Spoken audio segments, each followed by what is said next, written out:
अब हम बात कर रहे थे लेबर सेकंड रिक्वायरमेंट की, ठीक है।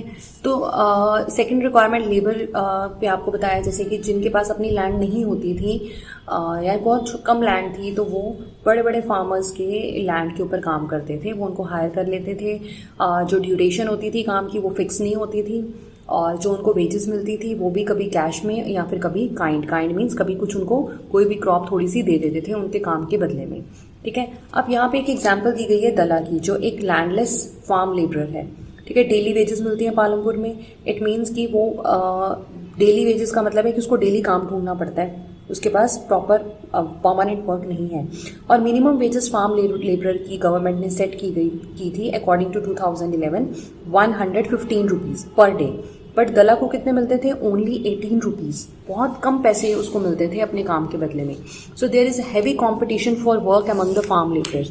अब इतने सारे लोग थे, लोगों के पास काम नहीं था, गरीब लोग हैं, तो कंपटीशन बहुत ज़्यादा है। जितने पैसे मिलते थे लोग उसके ऊपर रेडी हो जाते थे काम करने के लिए। So this was the case of situation, case कह सकते हैं, सिचुएशन कह सकते हैं वहाँ पे लैंडलेस लेबरर्स की, ठीक है। So moving to the next topic, the capital needed in the farming. अब हमने लैंड की बात करी, लेबर की बात करी, अब हम बात करते हैं कैपिटल की, ठीक है। तो मॉडर्न फार्मिंग मेथड्स की अगर हम बात करें तो मॉडर्न फार्मिंग मेथड्स में तो बहुत ज़्यादा कैपिटल चाहिए फार्मर को, है ना। सो दैट कि फार्मर जो है उसको HYV सीड्स चाहिए, फर्टिलाइजर्स चाहिए, पेस्टिसाइड्स चाहिए, वो सब कुछ परचेज कर सकें। सो मोस्टली जो स्मॉल फार्मर्स थे वो क्या करते थे, अपनी कैपिटल को बोरो करते थे, उधार मांगते थे, क्योंकि उनके पास अपने पैसे तो थे नहीं, ठीक है। वो बोरो करेंगे मनी तो किससे करेंगे? लार्ज फार्मर से करेंगे, मनी लेंडर से करेंगे, या फिर ट्रेडर से करेंगे कि वो उनको कुछ मनी दे दे या फिर कुछ रॉ मटेरियल दे दे जिससे भी वो अपना काम स्टार्ट कर सकें। अब जो लोन लेते थे हम, जो मनी उन्होंने बोरो करी उसको बोलते हैं लोन। तो उस लोन के ऊपर जो रेट ऑफ इंटरेस्ट था वो बहुत हाई चार्ज करते थे मनी लेंडर्स, ठीक है। क्यों चार्ज करते थे? क्योंकि उनको पता था कि बिना पैसे लिए ये काम कर नहीं सकते हैं, दे नीड लोन। अब लोन उन्होंने हमसे ही लेना है, तो उसके बदले में फ्री में थोड़ी ना पैसे देंगे, वो भी definitely they will charge high rate of interest. तो हाई रेट ऑफ इंटरेस्ट वो चार्ज करने से क्या होता था, they are put to great distress to repay the loan. अब इतना ज़्यादा अगर हाई रेट ऑफ इंटरेस्ट होगा, एक गरीब फार्मर है, उसने पहले तो लोन लिया, वो लोन भी पे करेगा, अब उसको रेट ऑफ इंटरेस्ट भी पे करना है। So it is very difficult for them to repay the loan as well as to pay the interest, और वो इसी साइकिल में फंसे रहते थे जिसको हम डेब्ट ट्रैप बोलते हैं। अब यहाँ पे उन्होंने एक एग्जाम्पल ली है, चलिए डिस्कस कर लेते हैं। सविता एक स्मॉल फार्मर है, उसने प्लान किया कि वो 1 हेक्टेयर की लैंड के ऊपर वीट कल्टीवेशन करेगी।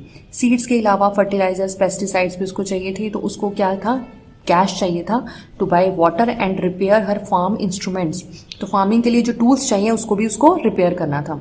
उसने एस्टिमेट किया कि उसकी वर्किंग कैपिटल जो है वो 3000 की उसको ज़रूरत पड़ेगी। तो उसके पास पैसे तो थे नहीं, तो उसने सोचा कि तेजपाल सिंह जो है एक लार्ज फार्मर वहाँ का पालमपुर का, तो मैं उससे पैसे ले लेती हूँ, ठीक है, अपनी कल्टीवेशन करके फिर उसको वापस कर दूंगी। तो सविता ने उसे लोन लिया 24% रेट ऑफ इंटरेस्ट पे फॉर 4 मंथ्स, जो कि बहुत ज़्यादा हाई रेट था, ठीक है।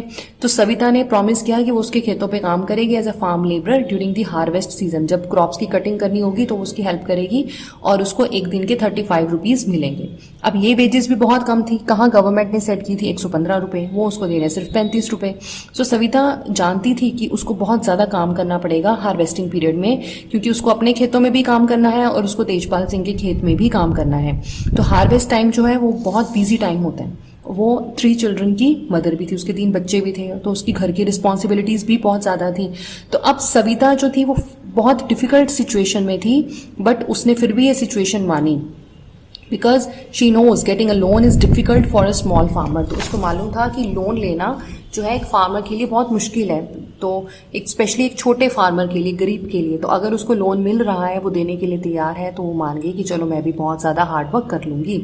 सो इस तरह से in contrast to the small farmers, जो मीडियम एंड लार्ज फार्मर्स जो हैं उनके पास तो अपनी सेविंग्स होती हैं, तो अपनी सेविंग, उनके पास सेविंग कैसे आती हैं? अब जो अपनी बड़े बड़े प्लॉट ऑफ लैंड के ऊपर जो वो प्रोडक्शन करते हैं उसमें से सरप्लस जो बचता है उस सरप्लस को वो सेल करते हैं हाई रेट्स के ऊपर मार्केट में, तो उनके पास सेविंग्स होती हैं, ठीक है। अब इन सेविंग्स को वो अरेंज करते हैं, यूज़ करते हैं for the capital they required. अब आगे उनको कोई अपने फार्म के ऊपर उन्होंने जो छोटे छोटे लेबरर्स रखे हुए हैं, फार्मर्स रखे हुए हैं, उनको पे करते हैं, इससे अपने सारे खर्चे पूरे करते हैं, और उसके बाद उनके पास जो बच जाता है उससे वो या तो सेव करके रख लेते हैं, ऐसे पुअर फार्मर्स को लोन देने के काम आता है, या फिर अगर उनको ज़रूरत होती है तो अपनी लाइक फार्म्स के लिए उनको कोई ट्रैक्टर चाहिए, कोई मशीनरी चाहिए, मीन्स ऑफ इरिगेशन और ज़्यादा सेटअप करने हैं तो इन पे वो इन्वेस्ट करते हैं। तो जो मैंने आपको समझाया यही है हमारा next topic, sale of surplus farm products. तो ठीक है, अब सपोज करते हैं कि जो फार्मर्स हैं जिन्होंने अपनी लैंड के ऊपर वीट प्रोड्यूस किया by using the 3 factors of production, wheat की कटिंग की गई, हार्वेस्टिंग हुई, ठीक है, प्रोडक्शन होगी कंप्लीट। अब फार्मर्स क्या करते हैं उस वीट के साथ, वो इस वीट का 1 पार्ट जो है वो अपनी फैमिली के लिए रख लेते हैं कि फैमिली के काम आएगा, कंज्यूम करेंगे, खाएंगे, और जो सरप्लस पार्ट होता है उसको वो सेल करते हैं। अब जो स्मॉल फार्मर्स हैं लाइक सविता, गोबिंदसंस थे, उनके पास बहुत कम सरप्लस वीट होता है क्योंकि उनकी टोटल प्रोडक्शन ही बहुत कम होती है, ठीक है, और टोटल प्रोडक्शन अगर कम होगी तो इस छोटे से जो प्रोडक्शन है वो अपनी वो फैमिली की नीड्स को फुलफिल करने के लिए ही यूज़ कर लेते हैं। सो जो मीडियम एंड लार्ज फार्मर्स हैं वो ही मोस्टली सप्लाई करते हैं वीट को मार्केट में, जो हम सब तक पहुंचता है। जितने भी ट्रेडर्स होते हैं एट द मार्केट, ठीक है, buy the wheat and sell it further to shopkeepers in the towns and cities, वो इस वीट को खरीदते हैं और फिर फर्दर टाउन्स एंड सिटीज़ में शॉपकीपर्स को देते हैं। सो यहाँ पे हम बात कर रहे हैं तेजपाल सिंह की, जो एक बड़ा फार्मर था जिसके पास सरप्लस था 350 क्विंटल ऑफ वीट अपनी सभी लैंड्स को टोटल करके। तो उसने जो सरप्लस वीट था वो रायगंज की मार्केट में सेल कर दिया और उसकी बहुत अच्छी अर्निंग्स हुई। अब तेजपाल सिंह ने इस अर्निंग का क्या किया, लास्ट ईयर तेजपाल सिंह ने अपनी मनी जो थी वो बैंक अकाउंट में डिपॉजिट करा दी थी और फर्दर इस सेविंग्स को उसने यूज़ किया था सविता जैसे फार्मर को लोन देने के लिए, ठीक है। उसके बाद है कुछ सेविंग्स उसने अपनी यूज़ की थी वर्किंग कैपिटल की नीड्स को फुलफिल करने के लिए। सो इस साल तेजपाल सिंह ने प्लान किया है कि वो अपनी अर्निंग्स को यूज़ करेगा नया ट्रैक्टर परचेज करने के लिए। तो ये जो ट्रैक्टर है वो उसके लिए क्या हुआ, फिक्स्ड कैपिटल हुई।